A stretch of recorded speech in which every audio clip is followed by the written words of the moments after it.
Hello, everyone. Thanks for joining me again. We are on 1 Samuel 13, so I'll get going. By this time, Saul had reigned for 1 year. In the second year of his reign, he selected 3,000 special troops and took 2,000 of them with him to Michmash and Mount Bethel, while the other 1,000 remained with Jonathan, Saul's son, in Gibeah in the land of Benjamin. The rest of the army was sent home. Then Jonathan attacked and destroyed the garrison of the Philistines at Geba. The news spread quickly throughout the land of the Philistines, and Saul sounded the call to arms throughout Israel.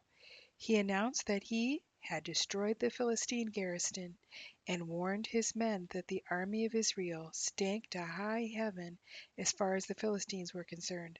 So the entire Israeli army mobilized again and joined at Gilgal. The Philistines recruited a mighty army of 3,000 chariots, 6,000 horsemen, and so many soldiers that they were as thick as sand along the seashore, and they camped at Michmash, east of Bethaven. When the men of Israel saw the vast mass of enemy troops, they lost their nerve entirely and tried to hide in caves, thickets, coverts, among the rocks, and even in tombs and cisterns. Some of them crossed the Jordan River and escaped to the land of Gad and Gilead. Meanwhile, Saul stayed in Gilgal, and those who were with him trembled with fear at what awaited them. Samuel had told Saul earlier to wait 7 days for his arrival, but when he still didn't come, and Saul's troops were rapidly slipping away, he decided to sacrifice the burnt offering and the peace offerings himself. But just as he was finishing, Samuel arrived. Saul went out to meet him and to receive his blessing.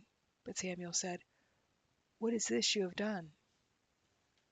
"Well," Saul replied, "when I saw that my men were scattering from me, and that you hadn't arrived by the time you said you would, and that the Philistines were at Michmash ready for battle, I said, 'The Philistines are ready to march against us, and I haven't even asked for the Lord's help.' So I reluctantly offered the burnt offering without waiting for you to arrive." "You fool!" Samuel exclaimed. "You have disobeyed the commandment of the Lord your God.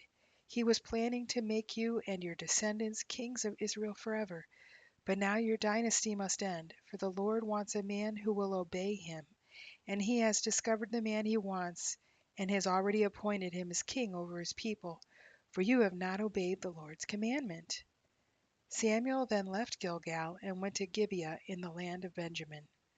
When Saul counted the soldiers who were still with him, he found only 600 left. Saul and Jonathan and these 600 men set up their camp in Geba in the land of Benjamin, but the Philistines stayed at Michmash. 3 companies of raiders soon left the camp of the Philistines. One went towards Ophrah in the land of Shaul, another went to Beth Horon, and the third moved towards the border above the valley of Zeboim near the desert. There were no blacksmiths at all in the land of Israel in those days, for the Philistines wouldn't allow them for fear of their making swords and spears for the Hebrews. So whenever the Israelites needed to sharpen their plowshares, discs, axes, or sickles, they had to take them to a Philistine blacksmith.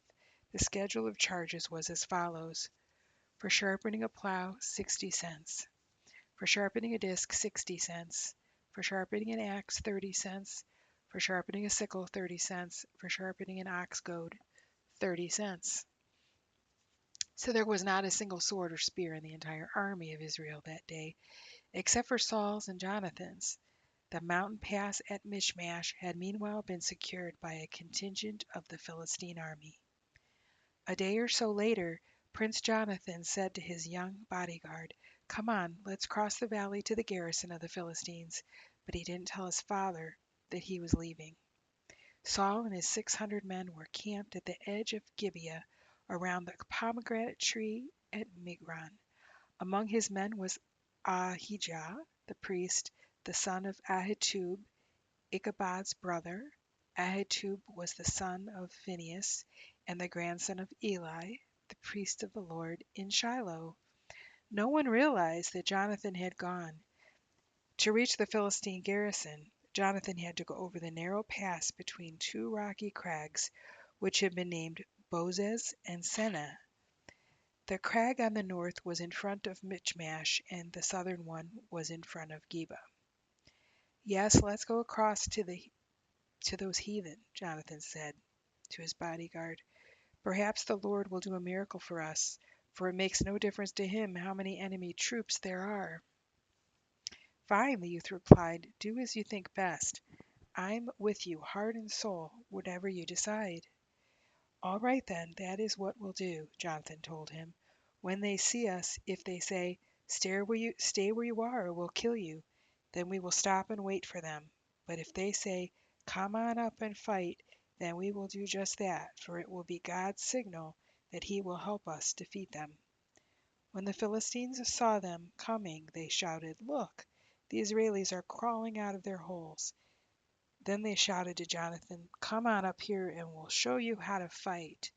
Come on, climb right behind me, Jonathan exclaimed to his bodyguard, for the Lord will help us defeat them. So they clambered up on their hands and knees, and the Philistines fell back as Jonathan and the lad killed them right and left, about 20 men in all, and their bodies were scattered over about half an acre of land. Suddenly panic broke out throughout the entire Philistine army, and even among the raiders, and just then there was a great earthquake, increasing the terror. Saul's lookouts in Gibeah saw a strange sight. The vast army of the Philistines began to melt away in all directions. Find out who isn't here, Saul ordered, and when they had checked, they found that Jonathan and his bodyguard were gone. Bring the ark of God, Saul shouted to Ahiah, for the ark was among the people of Israel at that time. But while Saul was talking to the priest, the shouting and the tumult in the camp of the Philistines grew louder and louder. Quick, what does God say? Saul demanded. Then Saul and his 600 men rushed out to the battle and found the Philistines killing each other, and there was terrible confusion everywhere. And now the Hebrews, who had been drafted into the Philistine army, revolted and joined with the Israelis. Finally, even the men hiding in the hills joined the chase when they saw that the Philistines were running away. So the Lord saved Israel that day, and the battle continued out beyond Bethaven. Saul had declared, a curse upon anyone who eats anything before evening, before I have full revenge on my enemies. So no one ate anything all day, even though they found honeycomb on the ground in the forest, for they all feared Saul's curse. Jonathan, however, had not heard his father's command, so he dipped a stick into a honeycomb, and when he had eaten the honey he felt much better. Then someone told him that his father had laid a curse upon anyone who ate food that day, and everyone was weary and faint as a result. That's ridiculous, Jonathan exclaimed. A command like that only hurts us. See how much better I feel now that I have eaten this little bit of honey? If the people had been allowed to eat freely from the food they found among our enemies, think how many more we could have slaughtered. But hungry as they were, they chased and killed the Philistines all day, from Michmash to Ajalon, growing more and more faint. That evening they flew upon the battle loot and butchered the sheep, oxen, and calves, and ate the raw bloody meat. Someone reported to Saul what was happening, that the people were sinning against the Lord by eating blood. That is very wrong, Saul said. Roll a great stone over here, and go out among the troops and tell them to bring the oxen and sheep here to kill and drain them, and not to sin against the Lord by eating the blood. So that is what they did. And Saul built an altar to the Lord, his first. Afterwards, Saul said, let's chase the Philistines all night and destroy every last one of them. Fine, the men replied, do as you think best. But the priest said, let us ask God first. So Saul asked God, shall we go after the Philistines? Will you help us defeat them? But the Lord made no reply all night. Then Saul said to the leaders, something's wrong. We must find out what sin was committed today. I vow by the name of the God who saved Israel, that though the sinner may be my own son Jonathan, he shall surely die. But no one would tell him what the trouble was. Then Saul proposed, Jonathan and I will stand over here, and all of you stand over there. And the people agreed. Then Saul said, O Lord God of Israel, why haven't you answered my question? What is wrong? Are Jonathan and I guilty, or is the sin among the others? O Lord God, show us who is guilty. And Jonathan and Saul were chosen by sacred lot as the guilty ones, and the people were declared innocent. Then Saul said, Now draw lots between me and Jonathan. And Jonathan was chosen as the guilty one. Tell me what you've done, Saul demanded of Jonathan. I tasted a little honey, Jonathan admitted. It was only a little bit on the end of a stick, but now I must die. Yes, Jonathan, Saul said, you must die. May God strike me dead if you are not executed for this. But the troops retorted, Jonathan, who saved Israel today, shall die? Far from it. We vow by the life of God that no one hair on his head will be touched, for he has been used of God to do a mighty miracle today. So the people rescued Jonathan. Then Saul called back the army, and the Philistines returned home.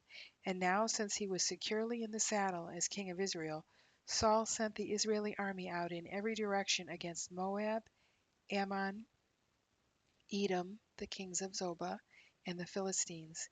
And wherever he turned, he was successful.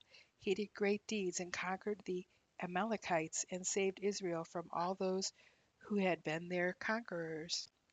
Saul had three sons, Jonathan, Ishvi, and Malchishua, and two daughters, Merib and Michal. Saul's wife was Ahinoam, the daughter of Ahimaaz, and the general-in-chief of his army was his cousin Abner, his uncle Ner's son.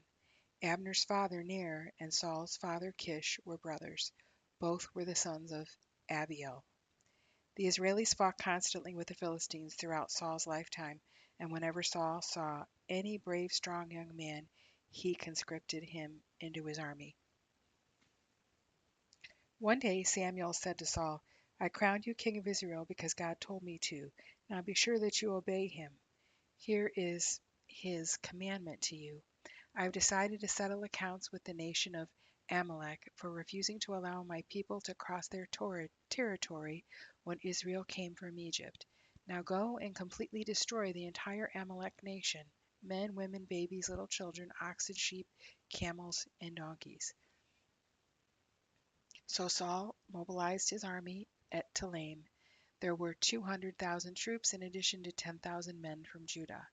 The Amalekites were camped in the valley below them. Saul sent a message to the Kenites, telling them to get out from among the Amalekites, or else die with them. For you were kind to the people of Israel when they came out of the land of Egypt, he explained. So the Kenites packed up and left. Then Saul butchered the Amalekites from Havilah all the way to Shur, east of Egypt. He captured Agag, the king of the Amalekites, but killed everyone else. However, Saul and his men kept the best of the sheep, oxen, and the fattest of the lambs. Everything, in fact, that appealed to them. They destroyed only what was worthless or of poor quality. Then the Lord said to Samuel, I am sorry that I ever made Saul king, for he has again refused to obey me. Samuel was so deeply moved when he heard what God was saying that he cried to the Lord all night. Early the next morning he went out to find Saul. Someone said that he had gone to Mount Carmel to erect a monument to himself and had then gone on to Gilgal. When Samuel finally found him, Saul greeted him cheerfully. Hello there, he said. Well, I have carried out the Lord's command. Then what was all the bleating of sheep and lowing of oxen I heard? Samuel demanded. It's true that the army spared the best of the sheep and oxen, Saul admitted, but they are going to sacrifice them to the Lord your God, and we have destroyed everything else. Then Samuel said to Saul, Stop. Listen to what the Lord told me last night. What was it? Saul asked. And Samuel told him, When you didn't think much of yourself, God made you king of Israel, and he sent you on an errand and told you, Go and completely destroy the sinners, the Amalekites, until they are all dead. Then why didn't you obey the Lord? Why did you rush for the loot and do exactly what God said not to do? But I have obeyed the Lord, Saul insisted. I did what he told me to, and I brought King Agag but killed everyone else. And it was only when my troops demanded it that I let them keep the best of the sheep and oxen and loot to sacrifice to the Lord. Samuel replied, Has the Lord as much pleasure in your burnt offerings and sacrifices as in your obedience? Obedience is far better than sacrifice. He is much more interested in your listening to him than in your offering the fat of rams to him. For rebellion is as bad as the sin of witchcraft, and stubbornness is as bad as worshipping idols. And now, because you have rejected the word of Jehovah, he has rejected you from being king. I have sinned, Saul finally admitted. Yes, I have disobeyed your instructions and the command of the Lord, for I was afraid of the people and did what they demanded. Oh, please pardon my sin now and go with me to worship the Lord. But Samuel replied, It's no use. Since you have rejected the commandment of the Lord, he has rejected you from being the king of Israel. As Samuel turned to go, Saul grabbed at him and tried to hold him back and tore his robe. As Samuel said to him, See, the Lord has torn the kingdom of Israel from you today and has given it to a countryman of yours who is better than you are. And he who is the glory of Israel is not lying, nor will change his mind, for he is not a man. Then Saul pleaded again, I have sinned, but oh, at least honor me before the leaders and before my people by going with me to worship the Lord your God. So Samuel finally agreed and went with him. Then Samuel said, Bring King Agag to me. Agag arrived all full of smiles, for he thought, Surely the worst is over, and I have been spared. But Samuel said, As your sword has killed the sons of many mothers, now your mothers shall be childless. And Samuel chopped him in pieces before the Lord at Gilgal.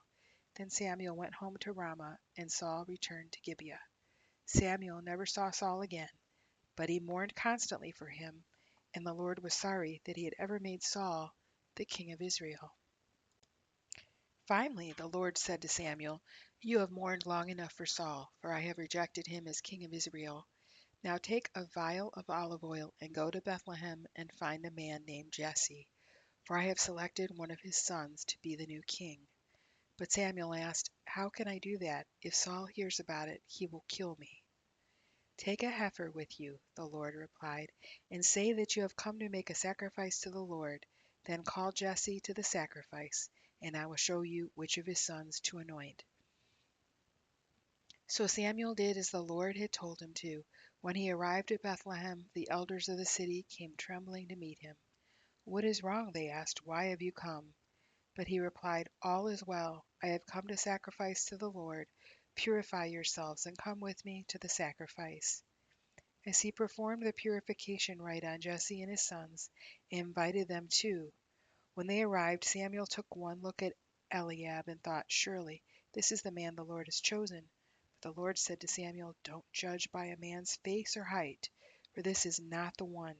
I don't make decisions the way you do. Men judge by outward appearance, but I look at a man's thoughts and intentions.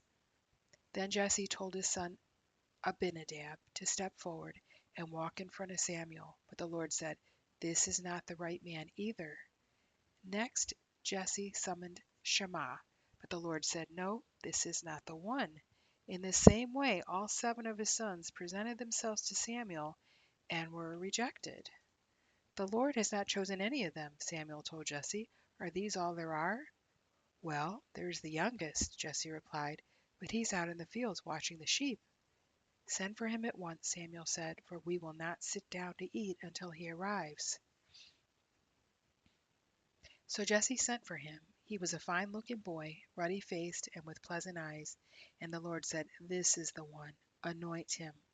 So as David stood there among his brothers, Samuel took the olive oil he had brought and poured it upon David's head. And the Spirit of Jehovah came upon him and gave him great power from that day onward. Then Samuel returned to Ramah. But the Spirit of the Lord had left Saul, and instead the Lord had sent a tormenting spirit that filled him with depression and fear. Some of Saul's aides suggested a cure. We'll find a good harpist to play for you whenever the tormenting spirit is bothering you, they said. The harp music will quiet you, and you'll soon be well again. All right, Saul said, find me a harpist. One of them said he knew a young fellow in Bethlehem, the son of a man named Jesse, who was not only a talented harp player, but was handsome, brave, and strong, and had good solid judgment. What's more, he added, the Lord is with him. So Saul sent messengers to Jesse, asking that he send his son David, the shepherd. Jesse responded by sending not only David, but a young goat and a donkey carrying a load of food and wine. From the instant he saw David, Saul admired and loved him, and David became his bodyguard. Then Saul wrote to Jesse, "Please let David join my staff, for I am very fond of him." And whenever the tormenting spirit from God troubled Saul, David would play the harp, and Saul would feel better, and the evil spirit would go away. And we are going to end that reading for today. Thank you for joining me. I hope that this was very relaxing and it was a blessing to you. God bless you.